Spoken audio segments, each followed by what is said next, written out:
al Club de Lectura de El Quijote.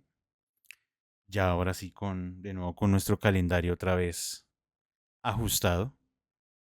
Y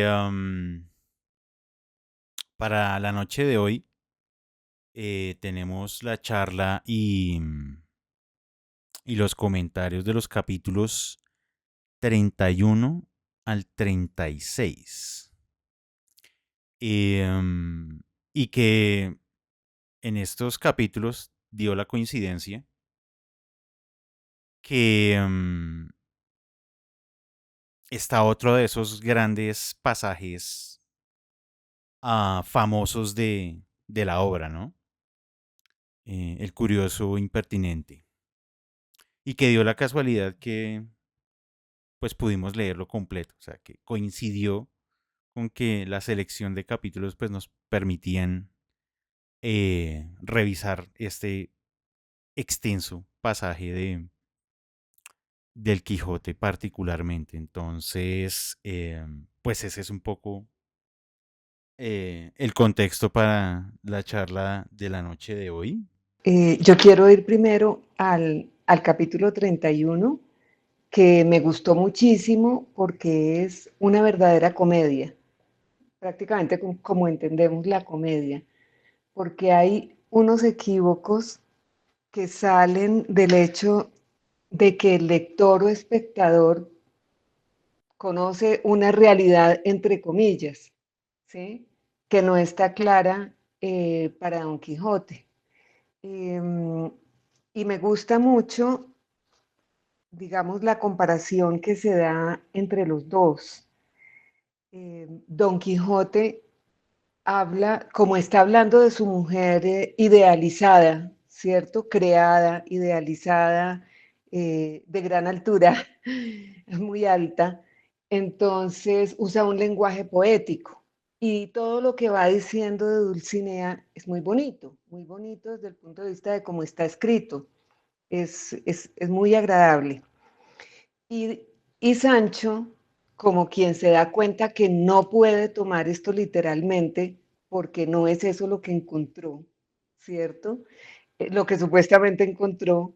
Entonces, exacto, entonces tiene un discurso que le hace contrapunto al de Don Quijote y, y es bastante ramplón en cómo se expresa, mostrando la supuesta realidad o la supuesta experiencia que tuvo, aterrizando, digamos, toda la situación. Entonces, me parece muy bonito porque es una ficción, otra ficción, sí, pero la de Don Quijote está basada en un algo que supondríamos o que no podríamos tan claramente calificar de engaño.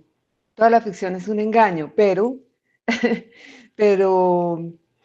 digamos que con el adorno que le pone Don Quijote, con las novelas de caballería y todo, entonces no estaríamos hablando de un engaño, mientras que en el caso de Sancho estaríamos hablando claramente de un engaño, o sea, de un engaño, de lo que racionalmente sería un engaño. Entonces, Cervantes siempre nos pone o Guido o Berengetti, Belén, ¿cómo se llama? No, y que finalmente no Sí, sabemos déjame, quién es. sí. Sí, déjame. Entonces, eh, nos ponen como en unas disyuntivas, un cuento dentro de otro cuento, dentro de otro, y siempre, o sea, él va mucho a esto de la ficción, a que miremos la ficción de un modo, de otro, pero como sea, es creación. Lo del uno, lo del otro, lo de Don Quijote, lo de Sancho.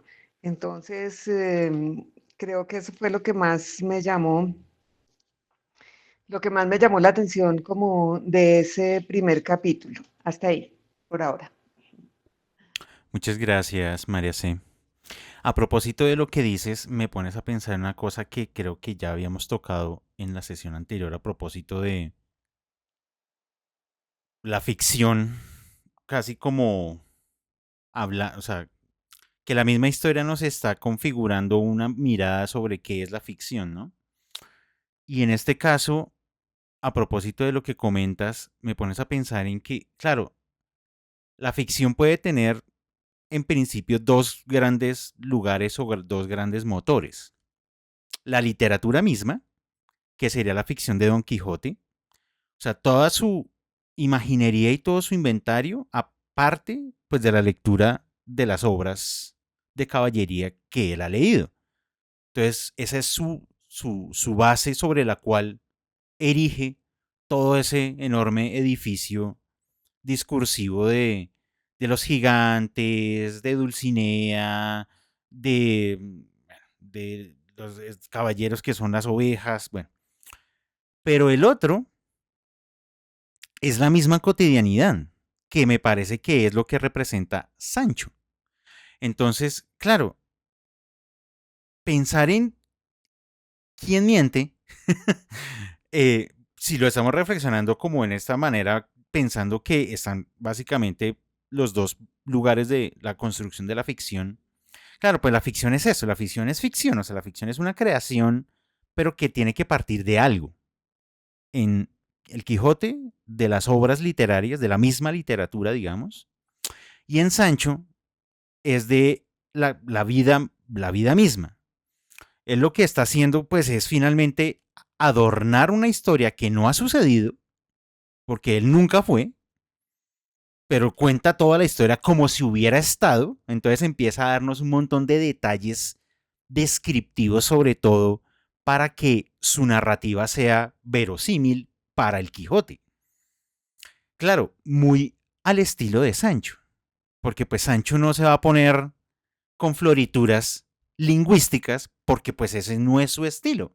A pesar de ello, se faja una gran narración, que recordemos que la primera vez que lo intentó, no la logró ni por las esquinas, o sea, tanto así que el Quijote se aburrió, le dijo como no, venga, pare ahí porque su historia me parece que está muy chueca. Y en este punto, de una manera sorprendente, el Sancho como que entiende eso y él dice, no, pues yo tengo que contar la historia a mi manera, en mi estilo, con las cosas que él quiere escuchar.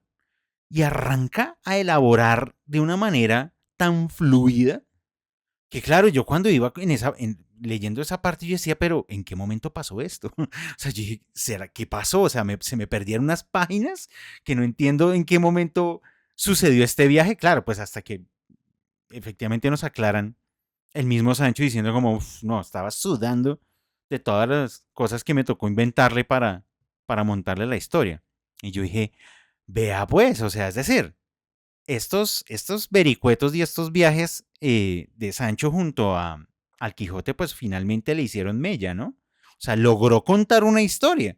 Claro, le fluye más y le fluye mejor, sobre todo por los intereses que él tiene puestos en la historia. O sea, como él de todas maneras tiene unos objetivos, él sabía y necesitaba que tenía que empezar a ajustar toda esa historia de, no, que es que sí fui, que ella es así, que es así, y que pasó esto y que pasó lo otro.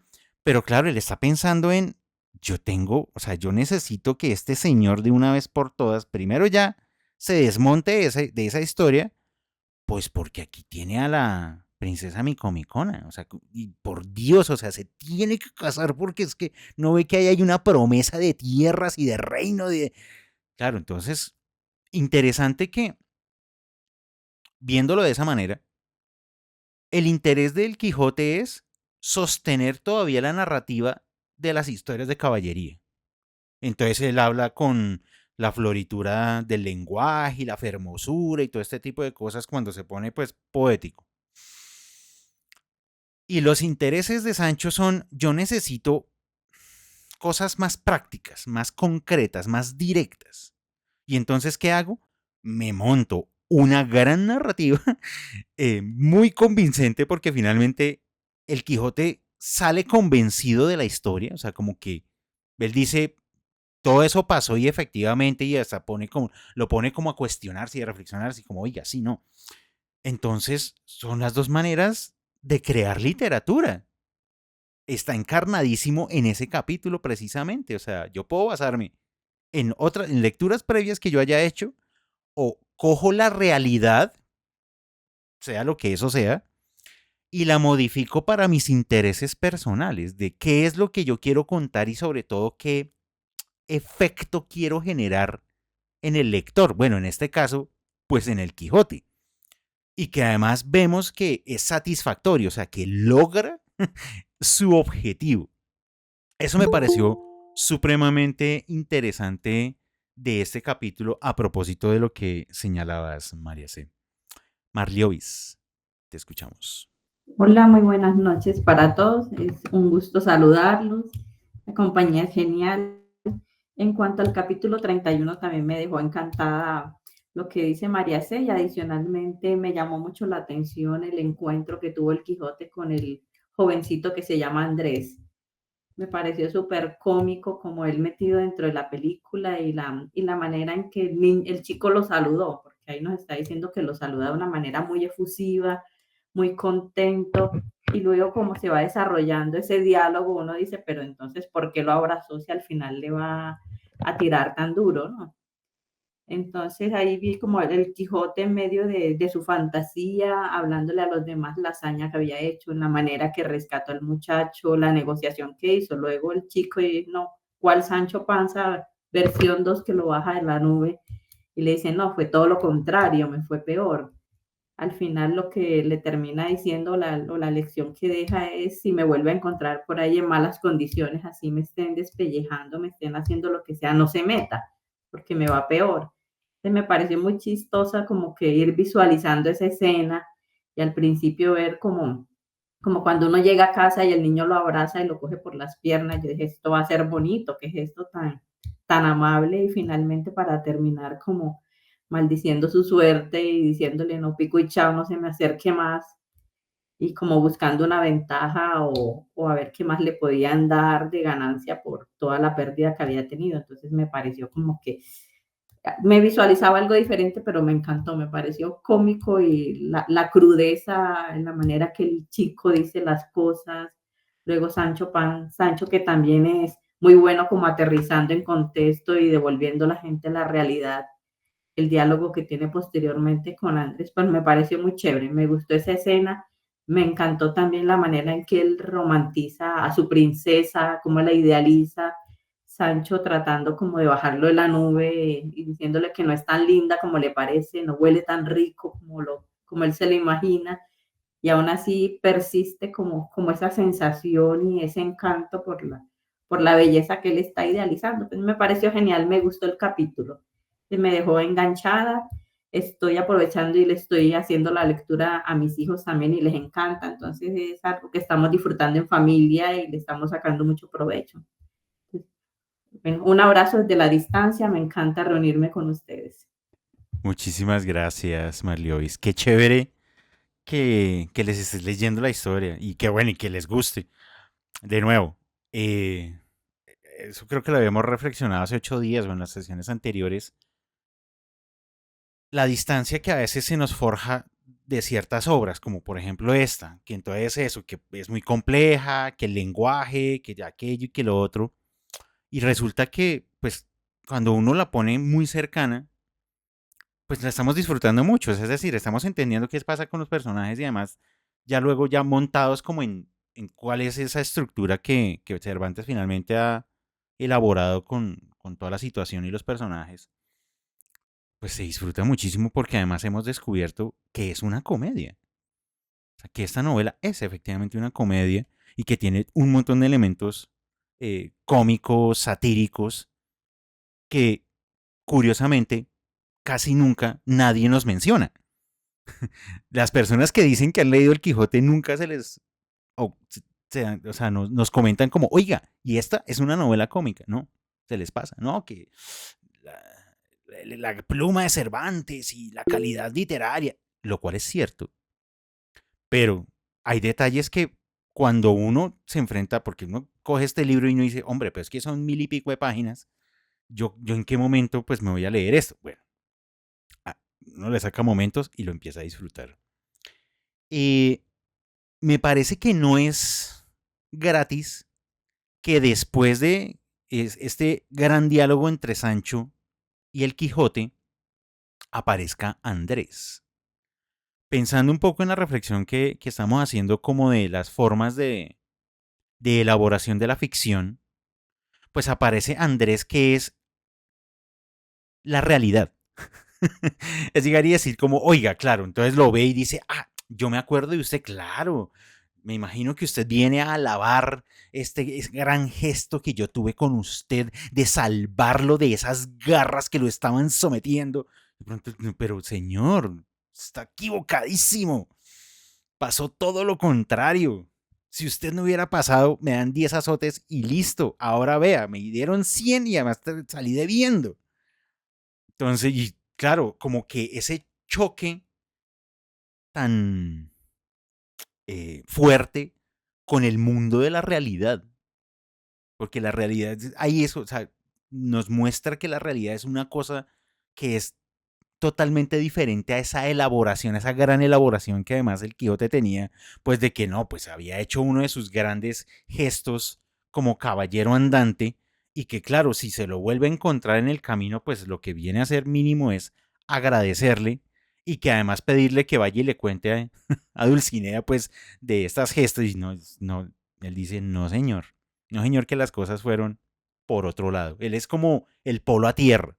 Él aparece como ese polo a tierra de llegar y decir, cuando de realidad se trata, casi siempre la realidad es totalmente diferente a la historia que yo he terminado elaborando, en este caso el Quijote, en el marco de su narrativa de las novelas de caballería. Entonces me pareció muy interesante que el capítulo esté compuesto por esos dos elementos, como por esa elaboración de Sancho por un lado y por ese peso narrativo tan real de la situación del pobre Andrés. Patricia, te escuchamos. Pues ahí Sí, están las cosas que termina haciendo Cervantes a propósito de su gran obra, ¿no? O sea, es decir, claro, uno como que tiene esa historia, o sea, o le han hablado del curioso impertinente, Del pe- curioso, sí. pero uno se termina dando cuenta que es una novela dentro de la novela. O sea, no es una obra aparte, sino que efectivamente es parte del Quijote, Ah, ok, ok, es parte, o sea, eso es lo que se llama metatexto. tal cual. Ok, bueno, me impactó mucho, o sea, los capítulos anteriores a cuando ya empiezan a leer El indiscreto impertinente, me encantó, tuve que releer y releerlo. No he terminado el último capítulo, que yo creo que ya es como dan cierre a esa lectura. Es importante porque ahí se ve todo un tema de sentimientos sobre la dignidad, sobre la fidelidad, sobre la infidelidad, sobre la amistad, sobre el honor.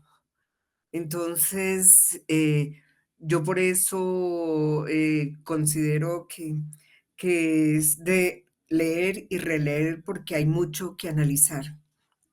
Entonces, yo, profe, no terminé la tarea completa, pero fue hecha a exprofeso.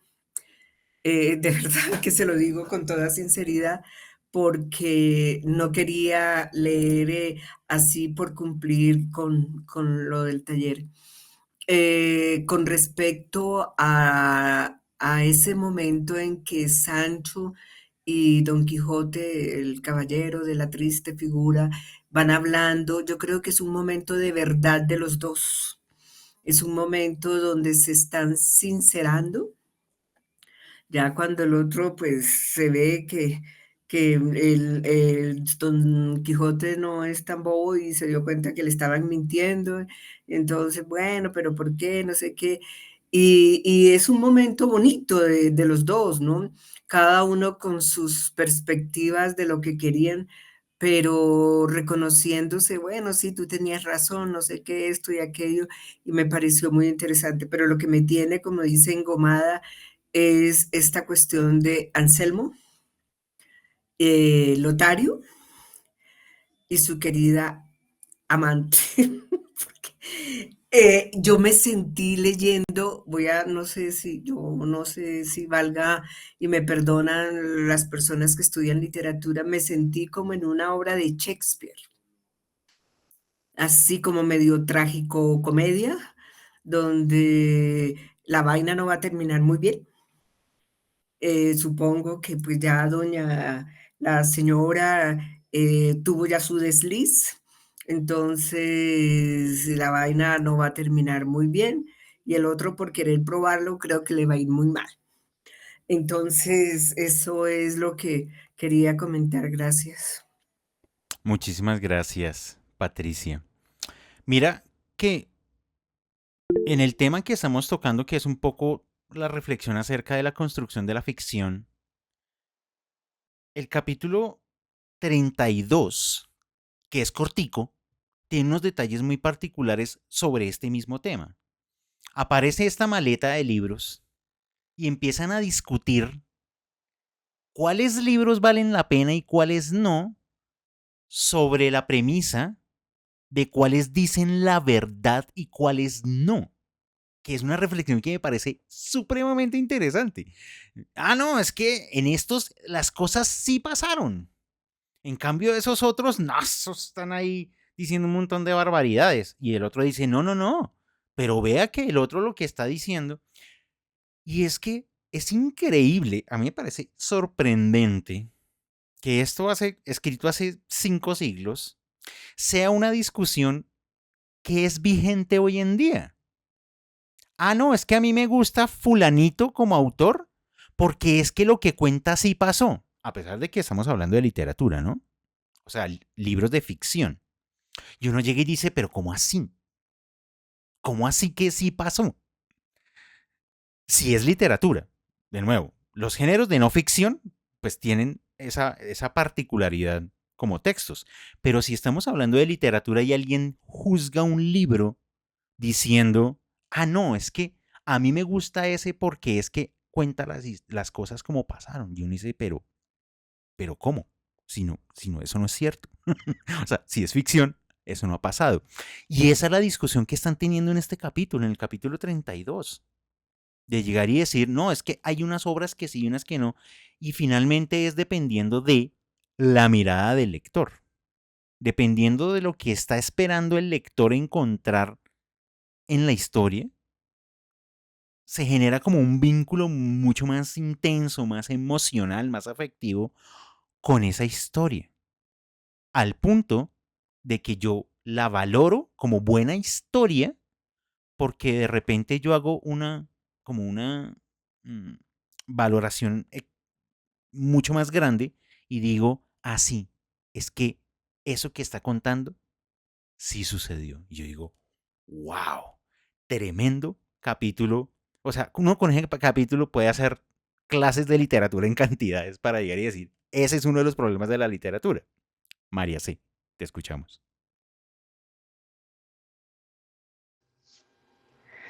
Bueno, qué pena yo como siempre con la maña de volver un poco atrás. Es que a mí me gustó muchísimo lo de la creación de esa ficción, como tú dices. Y es que está creada, existe una realidad dentro de la ficción que es Aldonza Lorenzo. Crea Don Quijote una ficción, ¿cierto? Donde niega, ahí es una creación de la mujer por el hombre. ¿Y cómo lo hace? Negando a la mujer real, inventando la otra. ¿Y ahora qué viene a hacer Sancho? Negar esa mujer creada por Don Quijote, ¿cierto? Y aparentemente volver a una realidad, a esa realidad dentro de la ficción, pero tampoco es, porque él no estuvo y porque las conversaciones y demás no se dieron. Pero pero él intenta aterrizarla, o sea, es negar nuevamente eso. Entonces, eso me pareció, como tú dices, o sea, es de no salir de ahí. Pero para mejor, resulta que, o sea, Don Quijote le pone una prueba, ¿cierto? Entonces, ¿cómo decir que tú fuiste y volviste tan rápido? Si es que en la realidad de ellos, te hubieras demorado tanto tiempo, ¿cierto? Entonces, ¿quién hace esa magia? ¿Cierto? El que escribe el asunto, el mago, no me acuerdo el nombre exacto que le da, que le da Sancho. Pero fuera de eso, Sancho, para hacer creíble el cuento, le dice que Dulcinea lo invitó, metió la pata, metió la pata porque entonces ahora Don Quijote se encuentra ante una disyuntiva que para él es muy complicada, que es o casarse, matar al gigante y tener el reino, que es lo que necesita Sancho, o cumplirle a Dulcinea. Entonces, Sancho, o sea, se le crea un problema gravísimo ahí a Sancho y tiene que más cuento y más ficción para poder convencerlo. O sea, supremamente creativo el asunto. Y entonces, y dice Sancho, quien bien tiene y mal escoge. Sí, él siempre con sus frases, que no sé si es un refrán del momento o algo así, yo supongo que sí. Em, pero aparte de todo eso, cuando terminan esa conversación, Don Quijote sabe que todo eso no es de verdad. Y entonces, o así lo entiendo yo, él sabe que todo eso es igual que sus fingimientos. Y entonces le dice a Sancho que no cuente de lo que hablaron. ¿Sí? Él ahí al final le dice, nada, esto es solamente para entre los dos. ¿Cierto? Me tienes que prometer que esto no lo vas a contar. O sea que, digamos, ese disfrute de su ficción ahí que tiene hablando con Sancho es privado, ¿cierto? Es de ellos dos. Y voy ahora sí a lo que estabas hablando del capítulo 32. Lo que más me gustó a mí ahí es esa imagen de estas personas no letradas, pero que algunos de ellos leen, ¿cierto? Después del trabajo, reunirse a escuchar a la persona que lee. Esa imagen es absolutamente maravillosa. Y cómo a cada uno le gusta esa lectura de alguna manera. Y dentro de todo eso, la que más me gustó es la de la mujer que dice, la hija del ventero, que dice, yo no los entiendo, pero a mí me gusta oírlo. ¿Sí? Entonces uno supone que hay un algo en esa lectura, que hay un ritmo, que hay una música, que hay un algo que con solo oírle, ¿cierto? Ya encanta a una persona. Eso fue tal vez la imagen más bonita de esa parte. Ahora, en lo que tú estabas hablando de las obras que sí existieron, resulta que las dos las dos que vi que más resaltan de Cirongilio de Tracia y Félix Marte de Hircania, me puse a mirar qué eran, ¿no? Son de 1545 y 1556, y tienen algo especial que no sé cuántas novelas de caballería lo tengan por la época, y es que todavía no pasa como ahora está pasando en Don Quijote, que salieron los moros, sino que esas novelas tratan es de esa realidad con Oriente. Entonces, eh, me llamó mucho la atención y como tú decías, le dan más peso, más importancia a las crónicas, ¿cierto? A las crónicas que a la ficción, pues. Entonces, pienso que era eso lo que tenía sobre ese 31 y 32. Gracias, María C. Eh, um, el Quijote ya le había dicho una vez previa a Sancho, esto tiene que quedar entre ambos. Y yo presiento o siento que cada vez que él dice eso, es porque sucede algo que se le está saliendo de ese ideal de la narrativa de caballería. Cuando se sale de esas fronteras y empiezan a pasar cosas que no hacen parte del mundo de la caballería tradicional, digamos, de la de época, de la de Amadís y la de Roldán y de todo esto, él ahí como que siente que algo se está quebrando y siempre, y el Quijote ya es la segunda vez, que, al menos que yo recuerdo, que llega y le dice, y bueno, ya hablamos de todo esto, pero que nadie se entere que hemos hablado de este tema. Y yo siento que es eso. Creo que el Quijote ahí se siente confrontado en su construcción de mundo. Él intenta, por todas las formas posibles, mantener la tradición, que la caballería es de esta manera. Pero la realidad tiene un peso tan fuerte que, claro, empiezan a aparecer como pequeñas grietas a ese ideal que él tiene del ser caballero. Entonces, ¿cuál es la solución? Que no quede ningún registro de esto y de aquí no sale nada más. Es muy interesante, me parece muy interesante me parece que Cervantes también diciendo esa manera de ver el mundo de los siglos anteriores ya es insostenible, ya no se puede. Y eso sucede mucho, digamos, cuando se habla de literatura y de creación de la literatura, en algunos espacios se escucha decir, yo ya no puedo crear literatura como en el siglo XIX. Es más, ya no podemos crear literatura hoy como se creaba en el siglo XX, porque la realidad fractura esas formas narrativas. No podemos seguir contando las historias como en el siglo XX, ni siquiera en el XX, o sea, me fui al XIX y eso ya es muy lejos, como en el siglo XX. No podemos. ¿Por qué? Porque hay una realidad, que la realidad es el entorno en el cual yo leo esa historia. Y si está muy lejos, y si ya no se parece a este mundo, como que se fractura, como que yo siento que hay algo que se vuelve distante, demasiado distante y ajeno en esa historia. ¿Qué pasa con los venteros alrededor del Quijote? Pues lo ven eso, lo ven un tipo, lo llaman loco, pero es porque está intentando vivir una vida que ya no se vive. Es muy rara, o sea, es como este señor, pero porque está intentando hacer cosas que ya no funcionan en este mundo. Él es la fractura finalmente, pero pensándolo en términos literarios, pues pasa un poco de la misma manera.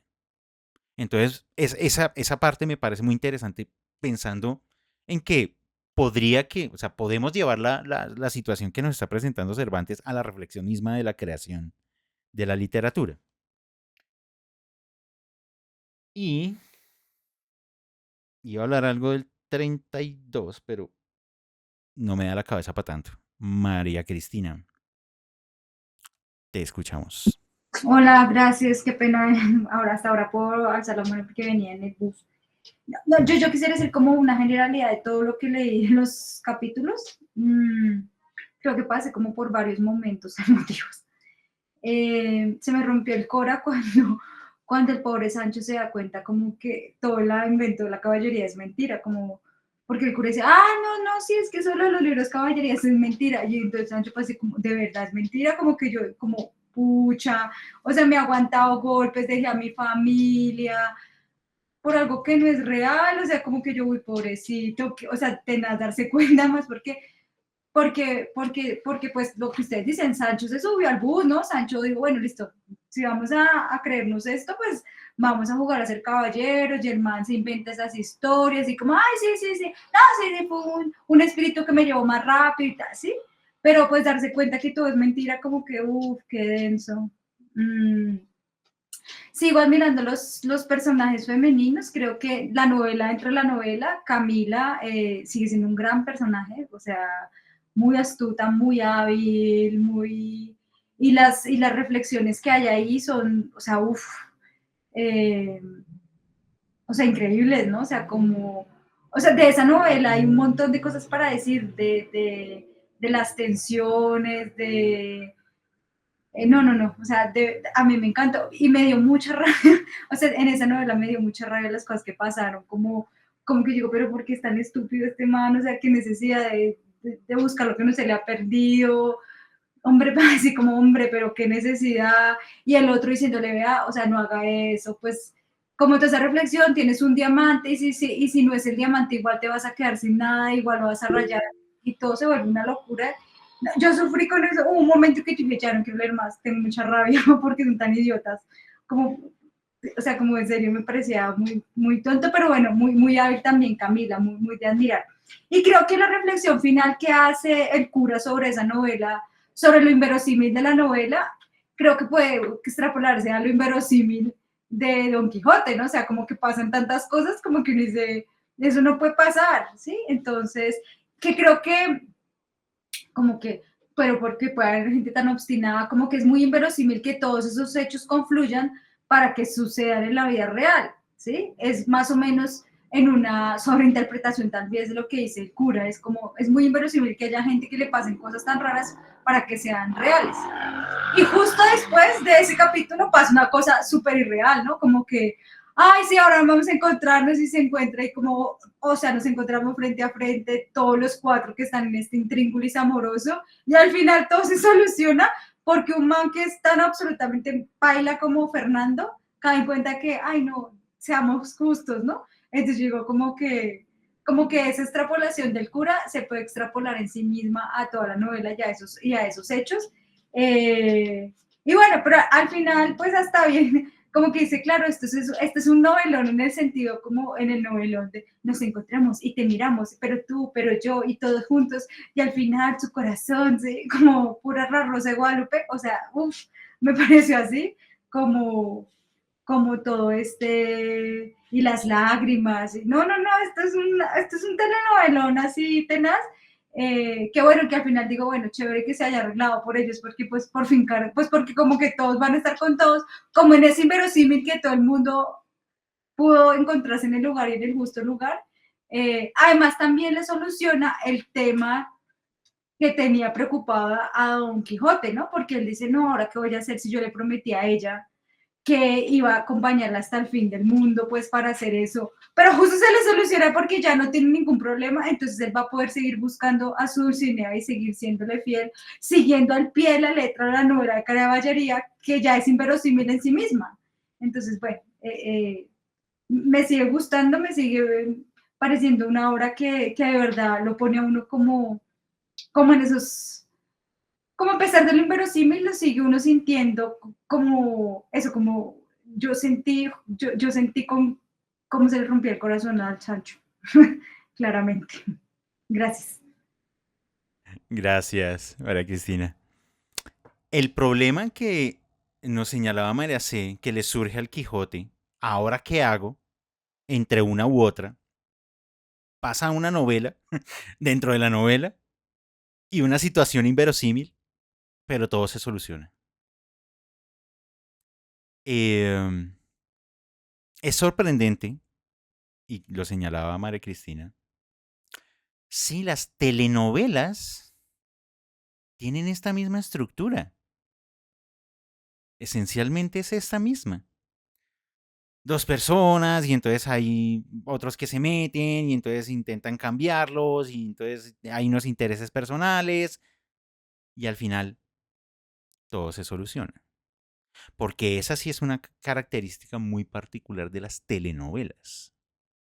Si dos personas están destinadas a estar juntas, al final están juntas. Las telenovelas no son tragedias. Y eso es curioso. El vientico de la Rosa de Guadalupe. Y quedan completas.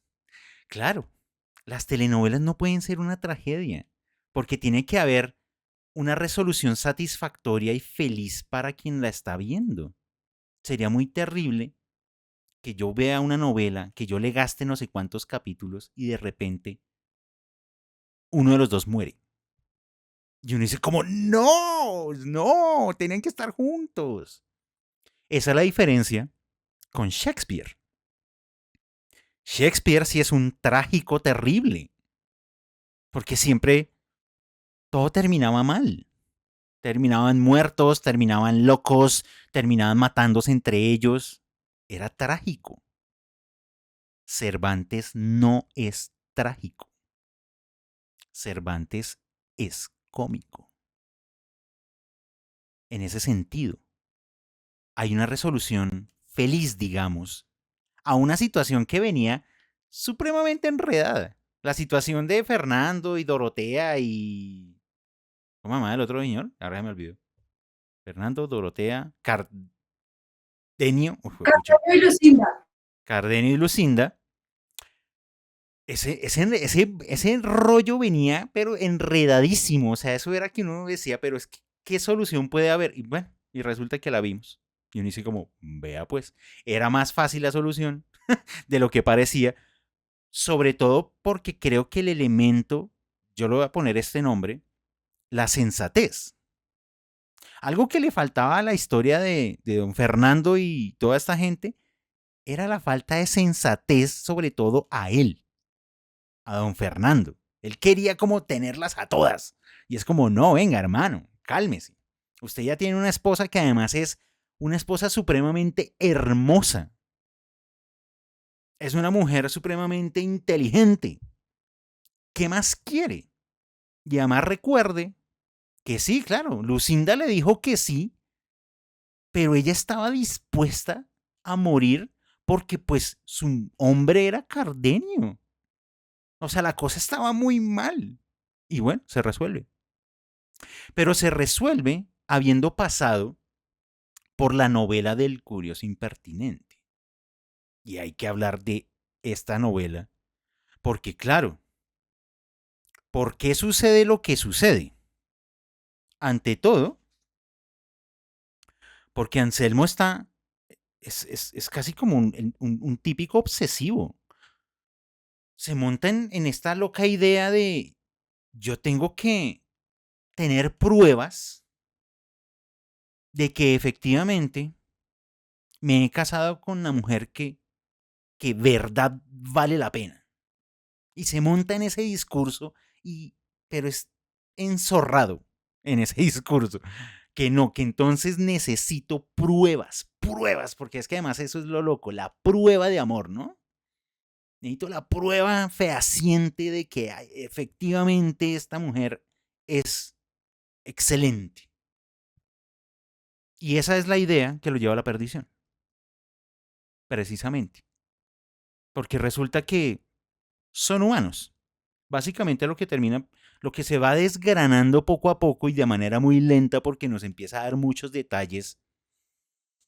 Quien esté leyendo esta historia, claro, es que en algún punto, pues, esta mujer asediada ante lo que está haciendo el amigo, lo que está haciendo Lotario, pues en algún punto causa efecto. ¿Por qué? Porque son humanos.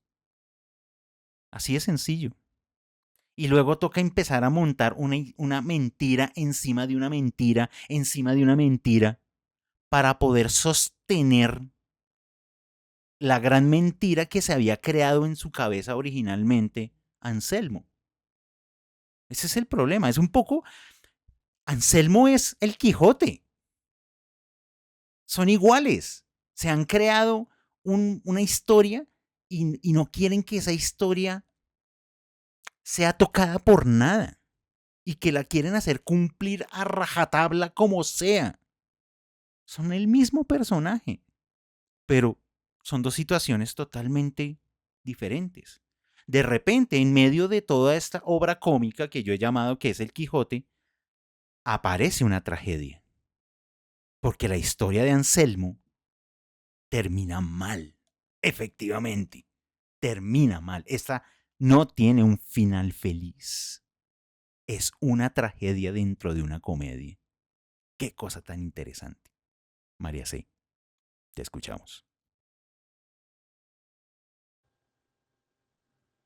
Bueno, yo no sé, yo creo que le puse un poco más de malicia ahí al comienzo de lo de Lotario y Anselmo, porque le da mucha importancia la narración al hecho de que ellos eran tan amigos que pensaban como uno solo, pero que cuando el uno se casó, el otro trató de no visitarlo más y dice por acá, por parecerle a él, como es razón que parezca a todos los que fueren discretos, que no se deben visitar ni continuar las casas de los amigos casados de la misma manera que cuando eran solteros, porque aunque la buena y verdadera amistad no puede ni debe ser sospechosa en nada, es con todo tan delicada la honra del casado que parece que puede ofender aún a los mismos hermanos, no digamos ya de los amigos. Entonces, para mí había ahí un sentimiento entre ellos dos que iba más allá de la amistad. Pero entonces, ¿qué hace este señor? Voltear el asunto y resulta que ahora es la mujer la que tiene que probar la fidelidad, ¿sí? Y ella lo toma como que efectivamente es así. Entonces es otra creación de la mujer por el hombre. El hombre es el que decide cómo debe ser la mujer y no solamente eso, sino que cuando él trama todo el asunto, él em, él define cuáles son los artilugios ante los cuales va a caer la mujer, porque como tú dices, es un tipo, o alguien dijo, es un tipo bastante extremado, obsesivo, entonces él ha observado a las mujeres, ¿cierto?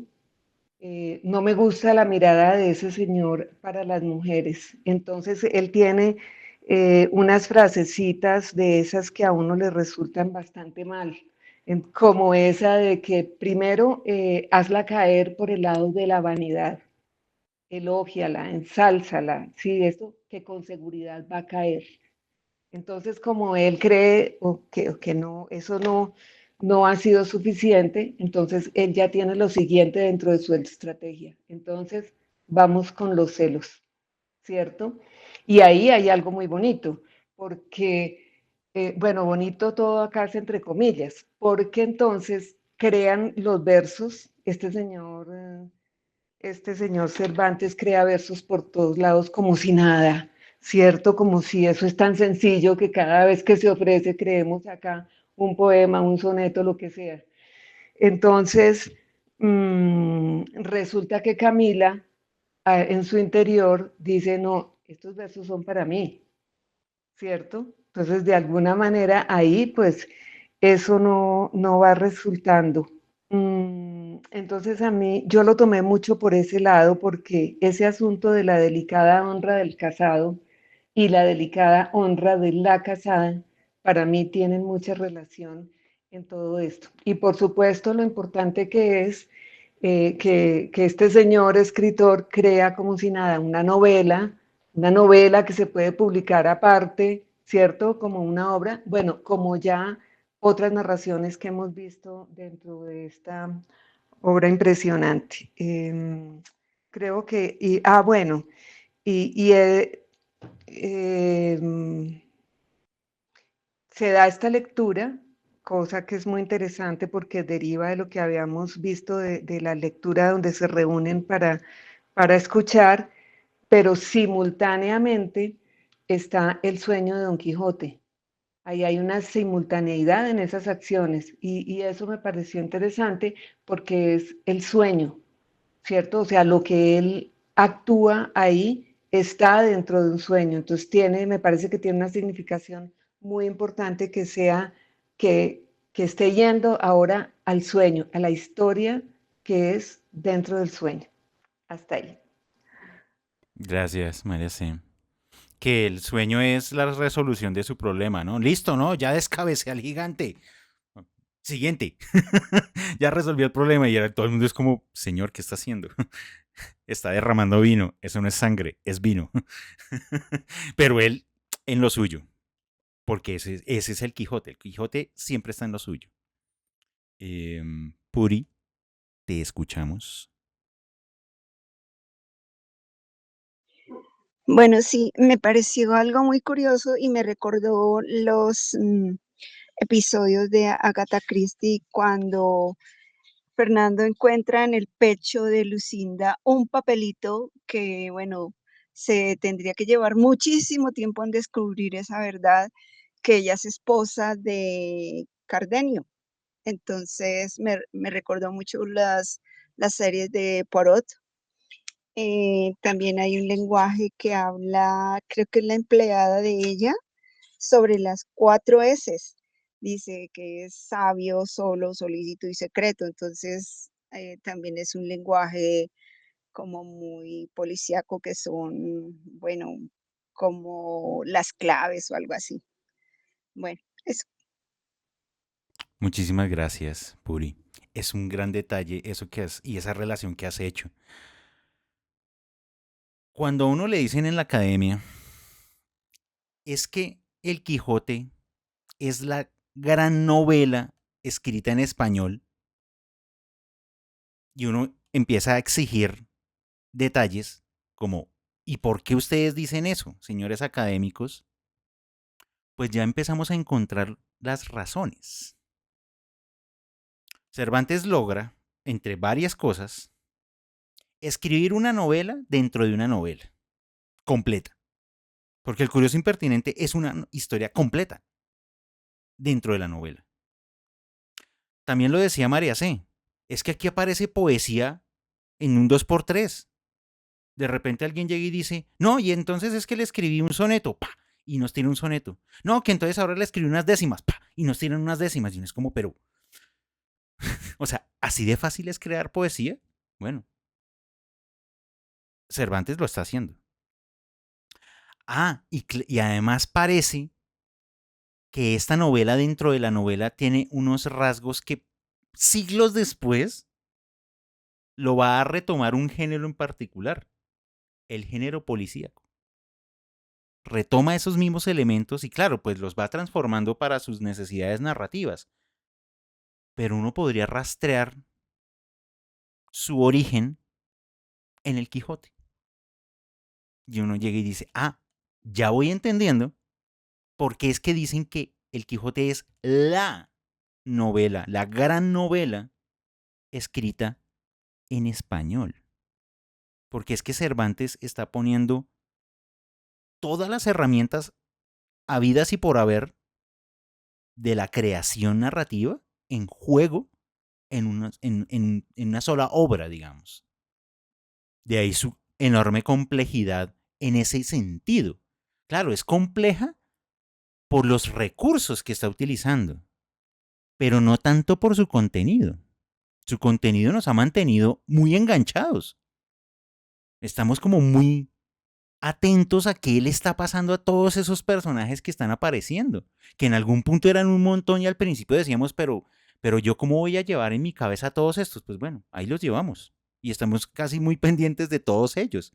Eso ha logrado Cervantes en la construcción de su historia. Esa es parte de las razones de por qué El Quijote es la novela escrita en español.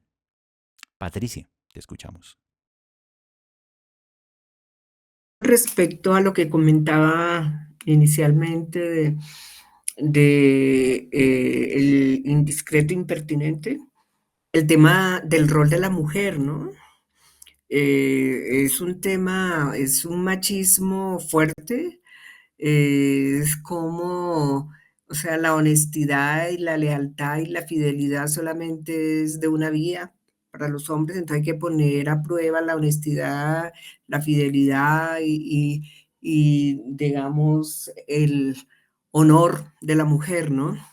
Y como bien lo decía María C., a través de las joyas, la plata, es esa mercantilización de la mujer. Entonces, aunque la mujer le sale general, ¿no? Y cuando le envía la cartica, el escrito, ella le dice pilas, ¿no? Aquí yo puedo ser, pero la cuestión puede cambiar y es un riesgo, o sea, ¿qué es lo que va a suceder? Pero es el tema del machismo fuerte. Gracias, Patricia. Claro, suponemos que hace 5 siglos, pues la cosa era mucho más marcada, como efectivamente lo vemos en esta novela dentro de la novela. Como, y lo señalaba María hace un momento, ¿qué es lo valioso ahí? La amistad entre los dos hombres. Es tan valiosa la amistad que los llaman, son los dos amigos. Y que eso es lo que no se puede desconfigurar de esa relación. Puede pasar cualquier otra cosa, pero no que los dejen de llamar los dos amigos. ¿Qué termina pasando? Se desconfigura. Y muy mal.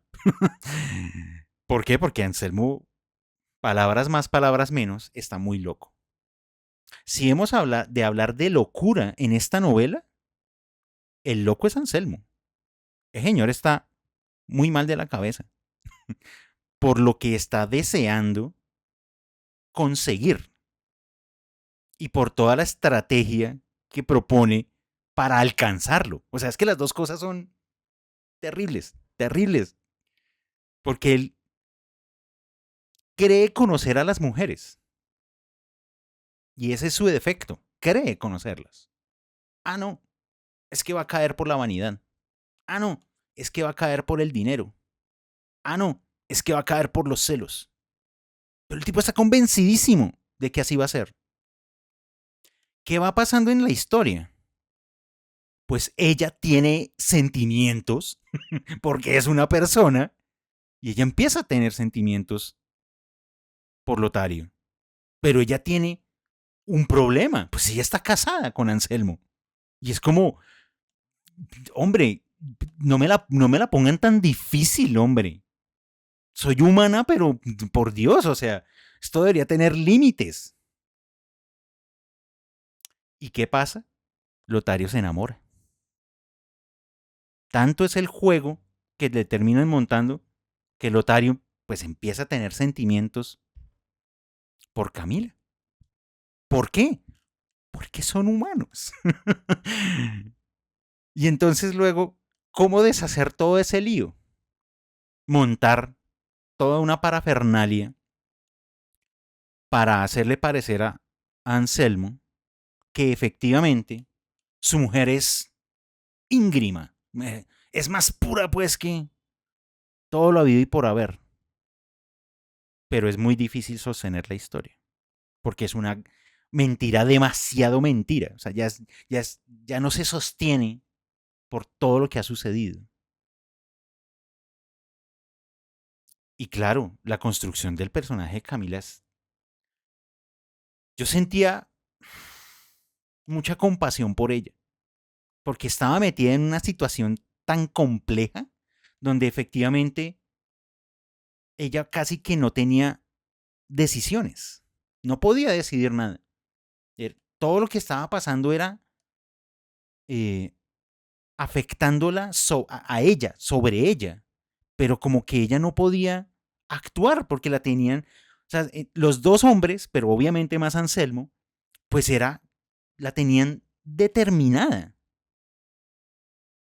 Casi que es estar amarrada porque mis acciones solo tienen sentido, ya lo decían ustedes, mis acciones como mujer tienen sentido en función de los deseos del hombre. Y eso es negarle muchas cosas a esta mujer. Y ella como que en los pocos momentos en donde además la novela nos permite como escucharla a ella, pues ella está en una encrucijada muy complicada. O sea, es como estoy casi que confundida. Pues, ¿qué pasa al final? Se mete al convento y prefiere no salir de ahí. No se hizo monja, pero no quiso volver a salir. Porque no, hombre, yo no quiero que me vuelva a pasar esto. Es horrible. Es una situación demasiado... la presiona demasiado a ella. Es ponerle demasiadas... No son responsabilidades, son atribuciones de la mirada de los hombres sobre ella. Porque claro, Anselmo la quería perfecta. Totalmente perfecta. Entonces quería medir como ese nivel de perfectibilidad, pues, de esta mujer. Y no se le ocurre otra cosa que coger al mejor amigo para semejante experimento. En donde el debate entre los dos es muy interesante. Como primero llegar y decirle como, no, pero venga, hermano, o sea, yo soy su mejor amigo y esto, o sea, pero luego llega y dice, pero es que ¿a quién más le puedo confiar semejante empresa tan loca? Y uno es como, bueno, sí, entiendo efectivamente que una empresa tan loca pues solamente se la puedo plantear a alguien con quien confío. Pero eso de por sí ya está mal. Porque la idea original es demasiado retorcida. Pero está, digamos, en esta novela, dentro de la novela, pues está planteado muy coherentemente.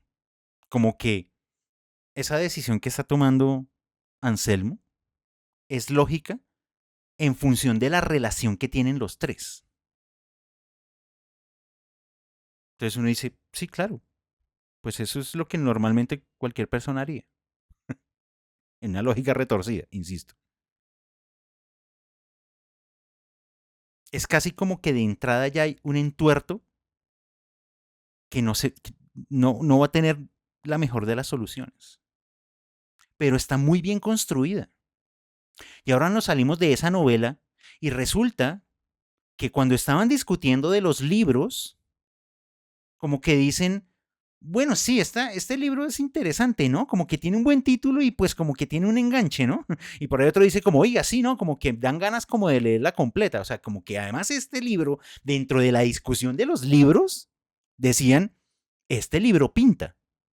Claro, ese es el enganche que nos dejan a nosotros como lectores, ¿no? Como llegaría a decir, bueno, en medio de esa discusión donde hablaron de unos autores y de unos nombres, este en particular tiene una calidad especial.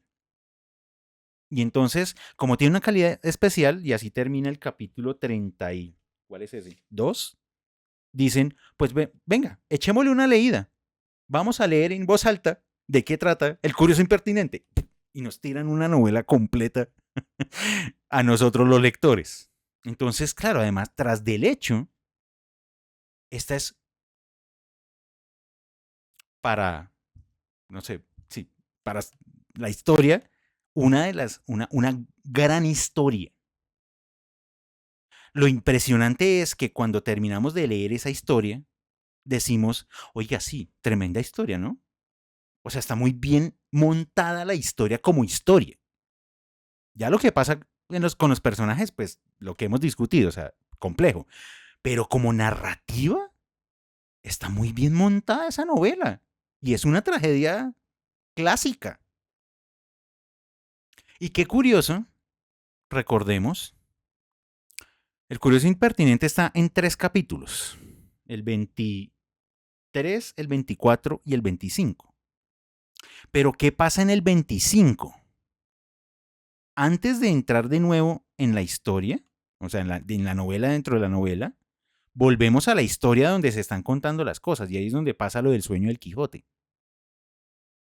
Porque no nos podemos olvidar, y ese me parece que es una estrategia interesante de Cervantes, pues de que El curioso impertinente no es la gran historia que estamos contando, es una historia dentro de una historia. Hay otra historia antes, en un nivel previo, y era pues están todos en este lugar y están descansando y pues está contando la historia. O sea, no nos podemos olvidar de que habían otros personajes, de que estaba el Quijote, de que estaba Sancho, de que estaba el cura, de que estaba todo el mundo ahí reunido. Y eso es muy importante que lo recordemos en ese capítulo, porque en el capítulo siguiente aparece Don Fernando. Si no hace esa conexión, si de repente nos bota simplemente 3 capítulos seguidos del curioso impertinente, nos desconectamos de la historia principal, que son los personajes que nosotros conocemos. Entonces nos tiene que recordar, antes de terminar la historia de Anselmo, en dónde es que están pasando las cosas. Están pasando en esta venta. Y hay unos personajes que nos lo recuerda quiénes son, porque aparecen todos a propósito de lo que está haciendo el Quijote dormido. Porque además está totalmente dormido haciendo sus cosas. Y crea todo este caos y logran apaciguarlo, que vuelva y se duerma. Y es como, bueno, ya que está dormido, aprovechemos en el último envión y terminemos de escuchar la historia del curioso impertinente. Qué interesante estrategia para construir todo este momento. Las mujeres de Cervantes, excepto Dulcinea, son femme fatal, bellas, inteligentes, dignas. Claro. ¿Por qué? Porque Dulcinea es una invención del Quijote. O sea, Dulcinea, o sea, no Aldonza Lorenzo, ojo. Dulcinea es una creación del Quijote. Ella es la que menos parece mujer, porque es la idealización pura de lo que para un caballero debería ser su dama. María Cristina, te escuchamos. Sí, es que creo como en eso que acabas de decir, que nuevamente era algo que nos habías dicho la vez pasada, ¿no? Que el Quijote no puede ser solo historias de un man chiflado, porque si no se volvería súper tedioso. Entonces, claro, este truco de meter una novela entre otra novela, eh, pues como que distensiona la lectura, porque si no ya uno se cansaría de este man tan bobo y todas las cosas que hace, qué fastidio, que todo lo hace desastrosamente. Sí, y efectivamente, claro, Dulcinea en la imaginación de Don Quijote es perfecta, ¿no? Entonces también es inteligente, también es la más bella. Claro, pero pues uno lee en la vida, pues en la vida real de la novela, pues no lo es, porque, pero todas las otras sí es como que Marcela es bella, inteligente, con plata, Lucinda es bella y es apasionada, Dorotea es preciosa, no sé qué, Camila también es bella, inteligente, amable, sensual, todas son así, ¿no? Entonces uno ya entiende también que pues esa imaginería, lo que ha dicho María C. en varias ocasiones, de esa lectura de los hombres hacia las mujeres, y que inclusive es la misma lectura del Quijote, es decir, él no puede estar enamorado de una verdulera, de una cualquiera, no, tiene que estar una mujer idealizada, pues porque si no, uno porque va a perder la cabeza por una vieja que vuela chivo, ¿sí? Entonces sí, también eh, también como ese lugar desde la mirada tan masculina de las mujeres, ¿no? Eh, pero todas sucumben al amor, todas, o sea, ese es el punto débil de todas caen ahí, no hay forma de escapar de, bueno, excepto Marcela, pero no hay forma de escapar de ello. Ya, gracias. Y de hecho Camila también escapa. Son las dos que han logrado escapar, claro, por las circunstancias, pero Camila finalmente escapa. No, pero pues ella sucumbió Claro, ante todo o sea, le tocó vivir la tragedia en carne propia para después de todo eso llegar y decir, no, me largo. Yo no soporto más esto, con permiso. Claro, es después de haberlo padecido. O sea, no fue como una decisión consciente previa, sino sufrir todo esto de estos dos hombres para luego tomar la decisión de yo paso de aquí en adelante. Claro. Como dicen, después de los gozosos, los Los dolorosos. dolorosos. Sí. Claro, ese es un poco el caso de Camila particularmente. Pero hay que rescatar, más allá de que sucumban al amor, la gran construcción de estos personajes.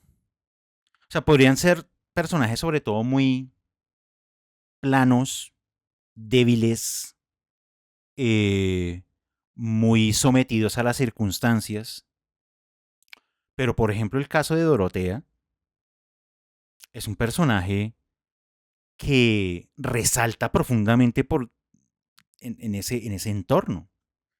Nos ha demostrado de que, además de que es bella, es supremamente ingeniosa.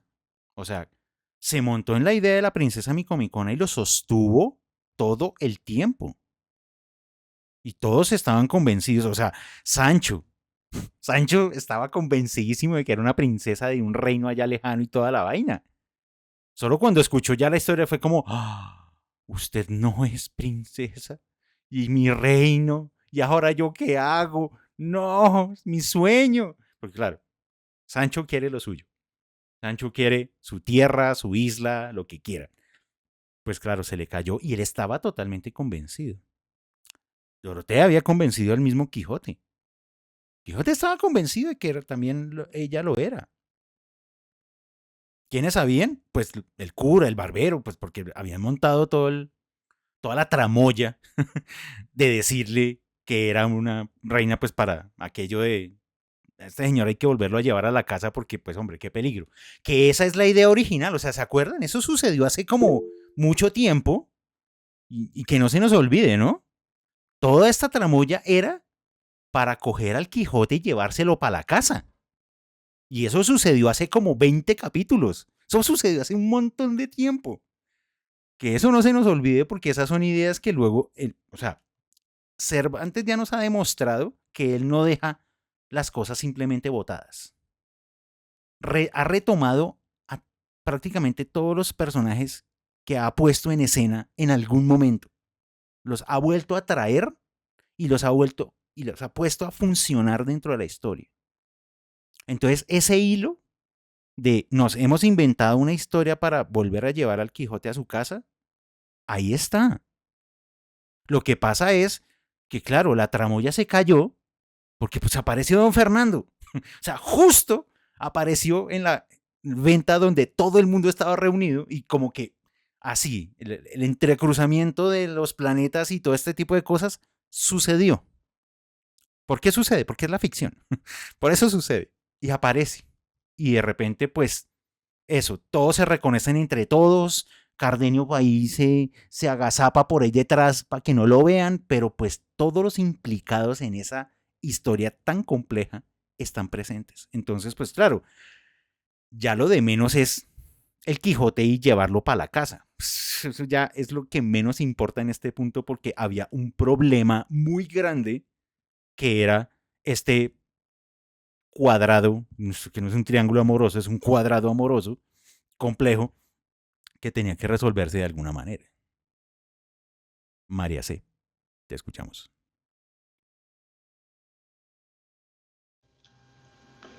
Bueno, yo creo que nos tiene acostumbrados a que cada tema que toma, lo toma hasta que lo resuelve, ¿cierto? Así sea con esas interrupciones que le permiten mantenernos ahí pues pegados. Pero también hay una característica y es que es como montaña rusa, ¿no? Porque entonces subimos a esta cuestión pues tan excelsa a pesar de las locuras de Anselmo y Lotario y de pronto nos pega esa aterrizada en esa situación que estaba sucediendo simultáneamente de Don Quijote dormido pinchando los odres de cuero, ¿cierto? Y soñando que estaba ya saldando la cuenta con el asunto de la princesa Micomicona. Entonces es fabuloso porque como tú dices, era un pendiente que el tipo tenía y que no podía solucionar. Entonces, pues bueno, dentro del sueño. Y entonces viene otra parte, digamos, de comedia, que es cuando se arrodilla ante el cura y le habla, pero el tipo todavía está dormido, y le habla como si fuera la princesa Micomicona. Y aparte de eso, entonces es la aterrizada que nos pega nuevamente con lo del Ventero y Sancho, que es lo que ellos quieren y cada uno que espera. Y entonces, pues Sancho necesita que esos odres sean la cabeza del gigante, nada más, porque si no, entonces no va a haber reino, no va a haber paga, no va a haber nada de lo que él busca en la vida. Y el Ventero, más real la cosa, a mí que me paguen, a mí porque ya han estado acá, me han dicho muchas cosas, sí, pero no, yo ya los conozco y este asunto no es así, esto es aterrizando y a mí que me pagan, ¿cierto? Entonces, y es una comedia para nosotros, pero también es una comedia para los que están allá. Entonces, viene la risa de todos y el asunto de cómo hacen para volver a dormir a Don Quijote y demás. Entonces, bueno, como tú decías, lo dejaron dormir para salir a la otra escena, que es tan interesante. Entonces quería apuntar eso de cómo nos eleva y después nos pega esas aterrizadas tan tremendas. Gracias, Merced. Si no fuera así, si no nos mantuviera en una montaña rusa, uno no se lee una novela de 500 o 1000 páginas, ni loco, ni loco. Creo que es una de las grandes lecciones que puede dejar esta obra para la posteridad. En el siglo XX y sí, a finales del siglo XIX y en principios del siglo XX, me parece que se escribieron obras monumentales sin la montaña rusa. Porque el siglo XIX nos entregó, primero, el naturalismo y el realismo. Todas las obras escritas en esa época, o muchas de ellas, inscritas en esa escuela, digamos, querían retratar el mundo tal cual es. Y les digo, esas obras son muy difíciles de leer, porque se vuelven pesadas, densas, muy reales. Y en la primera mitad del siglo XX, las obras se vuelven intelectuales. Es que en la literatura puedo hacer reflexiones sesudas, existenciales, profundas, complejas. Entonces, pues por ahí una montaña rusa, pues lo que menos es lo que puede aparecer en ese tipo de obras y se vuelven muy difíciles de leer. Ese periodo particularmente abandona la montaña rusa de Cervantes, porque la literatura, pues quien la crea y quien la valora, como que la mirada se transforma muchísimo y se vuelve eso, muy intelectual, muy de profundidad. Y no quiere decir eso que el Quijote no lo sea. Es decir, con el Quijote estamos reflexionando cosas muy profundas. La representación de la mujer, el machismo de los hombres. También nos está regalando reflexiones sobre la creación de la literatura, qué es la ficción, cómo la ficción afecta a la realidad, cómo la realidad afecta a la ficción, perdón. Todos estos elementos son muy interesantes y los está entregando en esta obra que, insisto, reitero, no es una tragedia. Tiene mucho más de comedia por lo que sucede con los personajes. Es decir, él está tocando temas muy importantes. Y a propósito de esos temas, que es cuando al puro, venga, a ver, sí, donde empieza, digamos, la historia del curioso impertinente en el capítulo 23, por ahí cerca al inicio, cuando están hablando Lotario y Anselmo acerca de Camila, nos dice esto.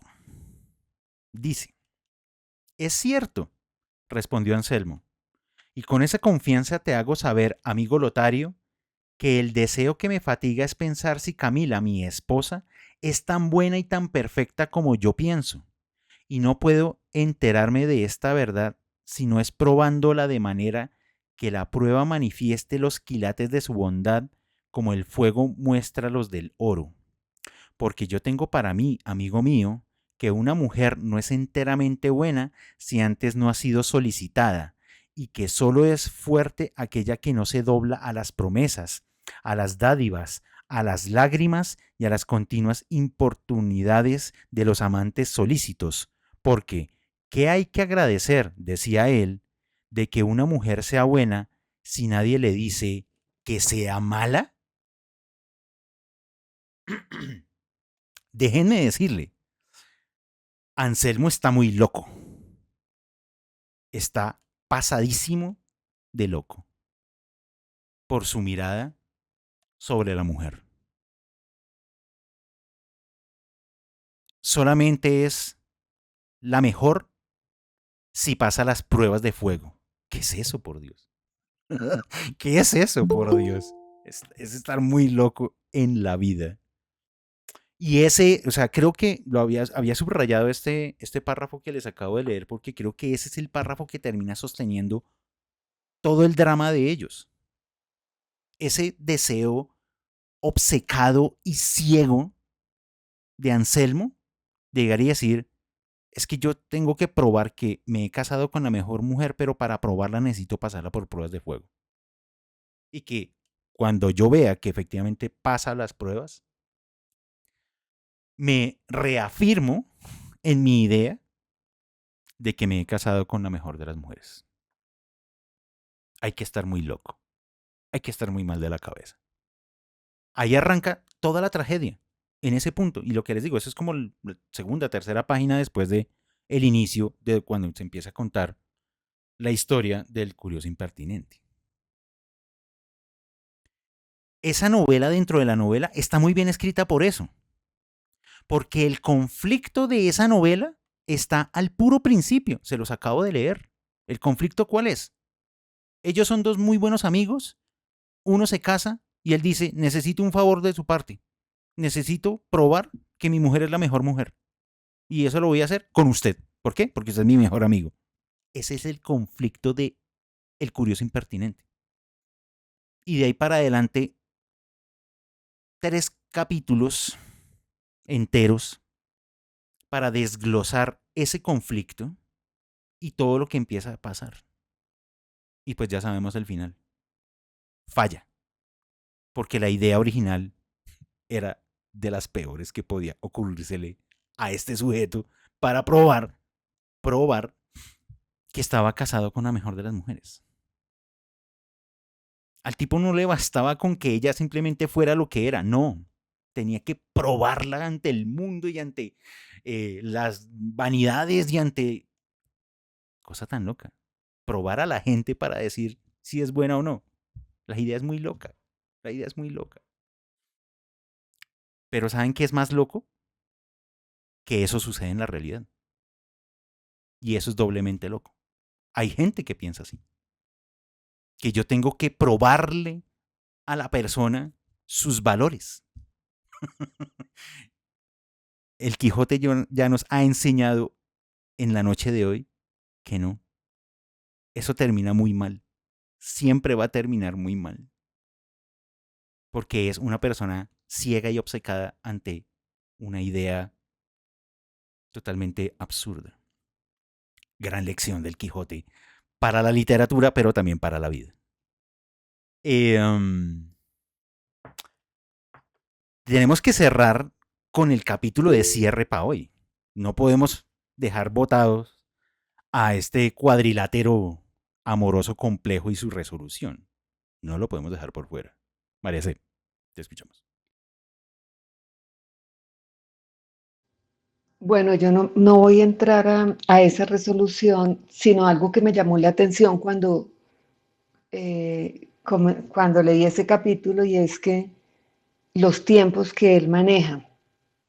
Porque mira que los capítulos anteriores, en el de la novela, ¿cierto? Del curioso impertinente, incluso anteriores, son capítulos cortos, ¿cierto? Que como que van llevando un ritmo un poco afanoso que lo va llevando a uno, que uno queda ahí prendido.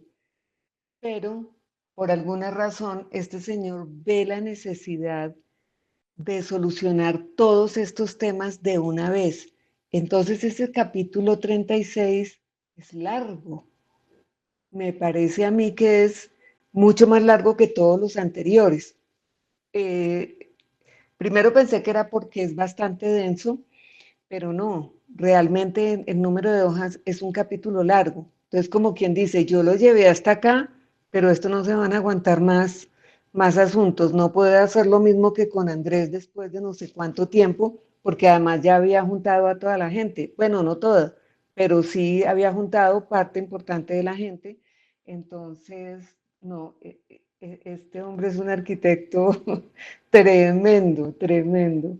Y lo mete a uno ahí en este asunto. O sea, si yo estaba maravillada de ver que él estaba manejando, digamos, todos estos temas, así como por capítulos con todas estas personas, ¿cierto?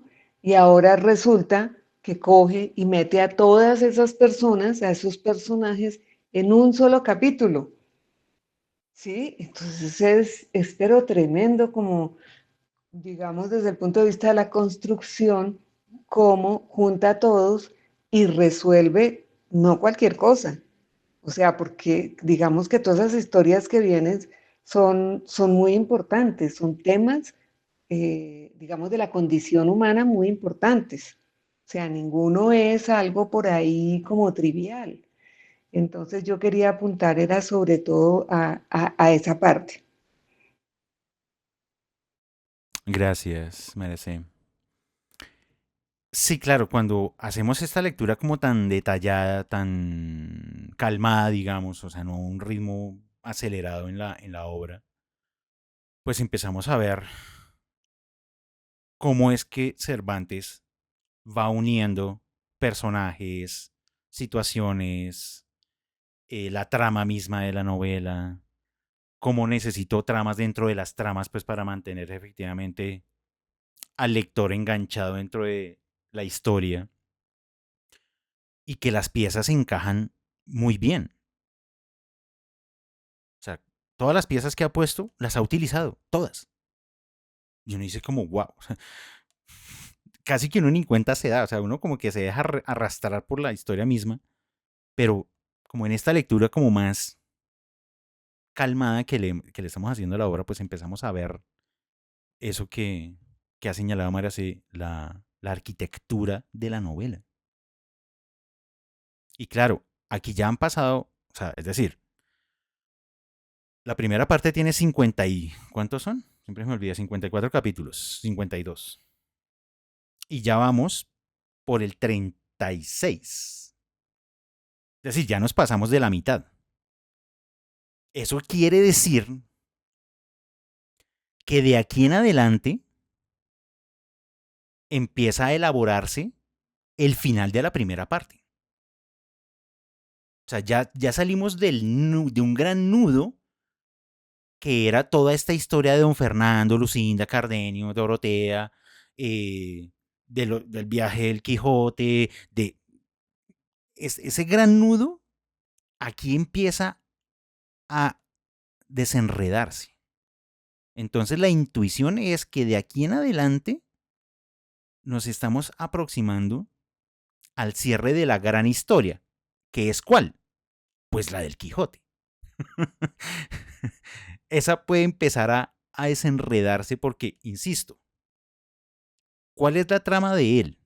Él salió una vez, deshizo unos entuertos, le fue muy mal, regresó a la casa. Y luego dijo, pero yo como caballero tengo que cumplir, entonces ¿qué hago? Salgo una segunda vez y esta vez me han pasado un montón de cosas, no ha vuelto, pero se necesita que para la salud de este señor regrese a la casa. En esas estamos. En esas estamos. Entonces creo que de aquí en adelante mi intuición me dice que esa idea se tiene que empezar a resolver. Y eso ya lo hemos estado viendo por lo que señalaba María C. Porque ya podemos apreciar un poco la estructura narrativa de Cervantes, el autor, en la construcción de esta novela. Entonces, esa puede ser una de las posibles hipótesis de lo que nos espera. Por acá Puri nos decía, lo de las pruebas es tema de las logias iniciadas místicas. Si pasa las pruebas es digno de estar en la logia. Sí, cierto. Y aquí aplicado al amor, pues hombre, la cosa se pone demasiado, demasiado complicada. Bueno, no sé, ahorita. María C., te escucho. Bueno, ahí en este capítulo, después de lo del tiempo, a mí me llama la atención como la confianza que él siempre le ha tenido a ese personaje de Dorotea. Ese es un personaje que siempre ha tenido unos parlamentos larguísimos, que fuera de eso tiene como un juego actoral impresionante. O sea, es como cuando una buena actriz, o bueno, una actriz hace dos, tres caracterizaciones en una misma película. Es algo así lo que pasa con esta señora Dorotea.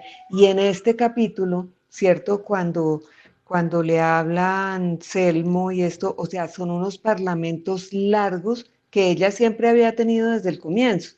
Entonces yo noto como esa fortaleza de esa creación de ese personaje desde el comienzo y cómo le confía al personaje eh, parte tan importante de la solución de lo que viene acá, ¿cierto? Entonces la pone ahí como siempre en primera línea y los demás hablan y es y es ella la que siempre tiene algo para decir y es ella la que con todo su discurso resulta cuestionando las actuaciones de los demás.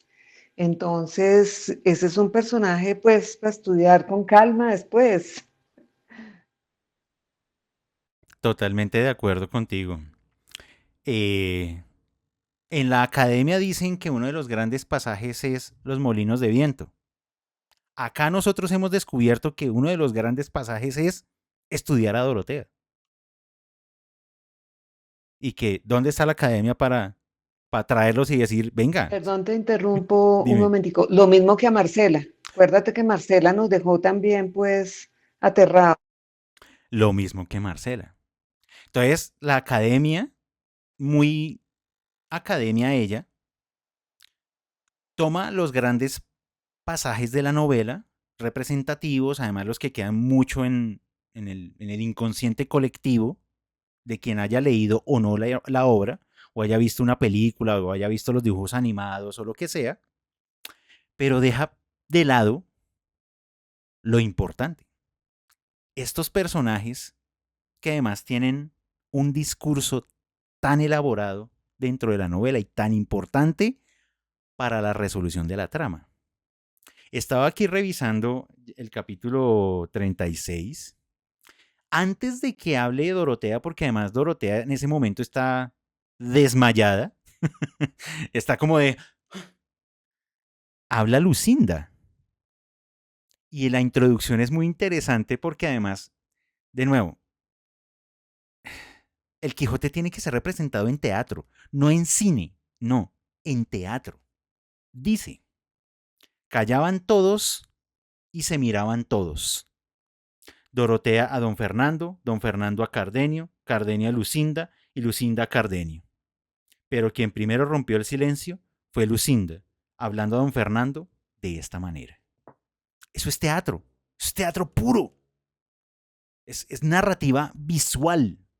Y es increíble cómo Cervantes tenía todas estas estrategias en su momento y las pone a funcionar de una manera tan pertinente para su historia. Ahí después de esto, Lucinda se manda un discurso extenso exponiendo su punto de vista. E inmediatamente despierta Dorotea. Y como que cuando despierta se da cuenta de varias cosas.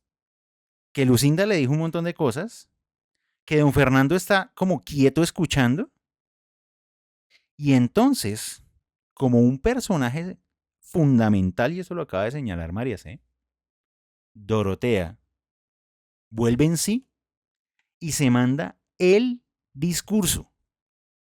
Porque ese discurso de esta señora son prácticamente 2 páginas. 2 páginas de discurso diciéndole a Fernando, vea hermano, las cosas son de la siguiente manera. Y después de ese discurso, ya estamos llegando al final del capítulo 36 ahí. Ahí habla Fernando. O sea, por fin habla Fernando. ¿Pero para qué habla Fernando? Simplemente para darle la razón a ella. A ellas, de hecho. Llegaría a decir como, vale, sí, ustedes tienen toda la razón. O sea, Lucinda sigue siendo la mujer de Cardenio. O sea, ella está enamorada de ese señor. Y pues sí, yo tengo a una gran mujer a mi lado. Dorotea es mi esposa, es mi mujer. Y es decir, yo, ¿qué más es lo que tengo que buscar en la vida? No tengo que buscar nada más en la vida. Fernando solamente al final habla prácticamente para darle la razón. Y uno siente que ahí hay como un drama. Hay algo dramático por la resolución. Alegre un poco, ¿cierto? Pero Cervantes no pierde el momento para volver a insertar un pequeñísimo momento cómico, que es el siguiente. Hasta Sancho Panza lloraba. Hasta Sancho Panza lloraba, aunque después dijo que no lloraba sino por ver que Dorotea no era, como él pensaba, la reina micomicona, de quien él esperaba tantas mercedes. La escena es emotiva por todo lo que se ha dicho y todos lloran, pero las lágrimas de Sancho es por lo que ha perdido, porque la revelación le ha quitado de nuevo la promesa de tener un reino, una ínsula, lo que sea que quiere. Y cómo distensiona Cervantes ese momento tan emotivo de estos 3 discursos que se han echado en línea, Lucinda, Dorotea y don Fernando, y lo relaja utilizando a Sancho para que uno también al final de ese capítulo pueda salir un poco más tranquilo de la situación de los personajes. Porque ahí ya estamos a un párrafo nomás, donde terminan explicando cómo son las cosas.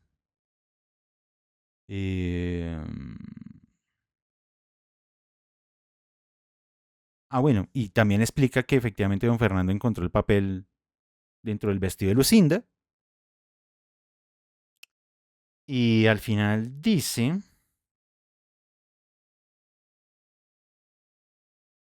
dijo que en cuanto a Lucinda, de aquella vez pasada, ¿no? O sea, hace 20 capítulos, dijo que en cuanto Lucinda se vio en su poder, perdió todos los sentidos y que después de vuelta en sí no había hecho otra cosa que llorar y suspirar sin hablar palabra alguna y que así, acompañados de silencio y de lágrimas, habían llegado a aquella venta que para él era haber llegado al cielo, donde se rematan y tienen fin todas las desventuras de la tierra. Si el ingenioso hidalgo Don Quijote de la Mancha tratara de la historia de don Fernando y de Dorotea, aquí se acabaría la novela.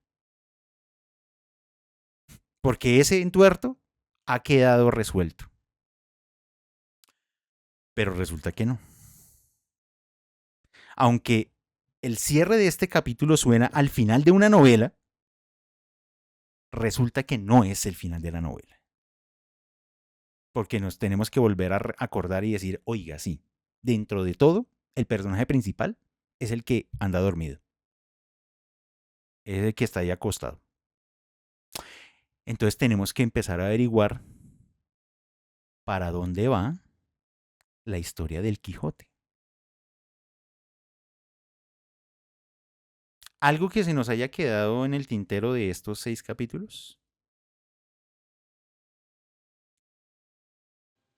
No, yo creo que ya había dicho la vez pasada, perdón que me fui metiendo sin levantar Tranquila. la mano. Yo creo que había dicho la vez pasada que en toda esta parte es interesante el no protagonismo de Don Quijote. O sea, lo dejaron ahí descansandito mientras todas estas novelas se entretejen y se resuelven. Y él aparece ahí de manera fragmentaria, como rompiendo y dejándonos descansar de toda esta trama, pero ahí no fue el protagonista. ¿Sí? En donde nos damos cuenta de la importancia de los personajes secundarios de esta novela. Es que ni Sancho. Sancho estaba ahí sentado, viendo, escuchando, nada, no estaba haciendo nada, estaba parqueado. Y eso ya, acordémonos que en las sesiones anteriores ya veíamos cómo eso se iba dando poco a poco. Sí, la novela arranca con el Quijote, con Alonso Quijano y su vuelta de que quiere ser caballero y toda la vuelta y sale la primera vez y le va la mal y se consigue el escudero y vuelve y sale y entonces vamos a deshacer entuertos y empieza a encontrar gente y le empiezan a pasar cosas y los apalean y les quitan las cosas y les roban la comida. Toda esa primera parte de la novela, que es lo que dentro de la primera parte que estamos leyendo, ¿se acuerdan que se llamaba primera parte? O sea que la novela, esta primera parte está dividida en 3 partes. Ya vamos en la tercera. La primera parte era, pues, quién es el Quijote y qué es lo que desea. En la segunda parte aparecen los personajes secundarios y empiezan a tener un montón de relevancia. Sus historias empiezan a ser importantes más que lo que el Quijote está haciendo, al punto que empieza como a desaparecer, ¿no? Se queda allá metido entre esos matorrales, haciendo sus cosas, y mientras tanto por acá, por otro lado, están pasando otras historias. En este punto, desapareció por completo. ¿Por qué? Porque nos metimos dentro de una historia completa, que es la novela dentro de la novela. Pues claro, él ya ahí no tenía nada que hacer. Y son 3 capítulos de esta novela, de esta gran novela. Claro. Por eso al final del 35 nos tienen que recordar que esto va sobre el Quijote, no sobre estos amigos y esta mujer. Entonces como que vuelve a aparecer en este punto el Quijote. Mi intuición es, de aquí en adelante tiene que haber una resolución de él. Claro, estamos todavía lejos, estamos todavía como a cuánto es eso, 6 por 3, 18, a casi 20 capítulos del final. Así que hay tiempo para otra historia. O sea, yo creo que alcanza a haber tiempo para que nos eche otro cuento dentro del cuento. Y por allá luego sea al final resolver cuál será el problema con el personaje principal. A ver qué sucede con él. Ahora, yo sigo pensando que esto es una comedia, o sea, no puede ser algo trágico. Pero toca ver para dónde va esta historia, ¿cierto? Bien, damas y caballeros. Como estamos retomando nuestra agenda, nuestro encuentro siguiente es en 15 días. Ahorita tuvimos lectura maratónica, o sea, entre la sesión de hace 8 días y esta, creo que alcanzamos a completar 100 páginas largas. Y eso es, hay que decirlo, eso es un montón. Eso es un montón de páginas. Entonces, para dentro de 15 días, es decir, para el 18 de julio, vamos a leer y vamos a charlar los capítulos 37 al 42. Todos los disciplinarios iban a parar al monasterio. Sí. Capítulo 37 al capítulo 42. Volvemos a tener 15 días, ya podemos leer un poquito más calmados, más relajados, además eso. Ya nos empezamos a acercar al final, así que toca estar como muy pendientes de qué es lo que va a pasar pues con nuestros protagonistas. Y si hay tiempo, mi intuición es, a mí me parece que ahí hay tiempo para que nos eche por ahí otro cuento en otra venta o con otra gente que se encuentre o qué sé yo. Algo así tendrá que pasar, algo así, parecido, pero bueno. Eso es lo que estaremos averiguando. Ah, bueno, porque entonces nos quedan 3 encuentros. Lo que pasa es que como nos encontramos cada 15 días, 3 encuentros son mes y medio. O sea, eso todavía sigue siendo tiempo. Entonces, pero ya nos quedan 3 encuentros nomás de esta parte del Quijote. Entonces, nos acercamos al final. Pongámonos en modo, nos acercamos al final. El desenlace, el cierre, el último acto de esta novela, entonces estar muy pendiente pues de los personajes que nos quedan, porque aquí se nos fueron 4. Aquí perdimos a Fernando, a Dorotea, a Lucinda, a Cardenio. Porque ellos ya resolvieron sus problemas. Yo creo que ellos ya, muchas gracias y no vuelven a aparecer. Claro, nos quedan todavía el cura, el barbero, la Maritornes por ahí que por ahí anda en la venta. O sea, todavía hay gente como para otro cuento. Entonces, esa es mi invitación para dentro de 15 días. Como siempre, agradecerles muchísimo su asistencia y participación a este espacio. Este espacio es de ustedes y para ustedes. Nos reencontramos en 15 días para continuar con la charla del ingenioso hidalgo Don Quijote de la Mancha. Pásenla buena. Muchas gracias. Descansen, Buenas noches. Gracias, duerman. profe. Gracias. Nos vemos. Adiós. Muchas gracias, esto ha sido una verdadera aventura. Uy, Esa qué es la idea. delicia. Gracias. Súper, gracias.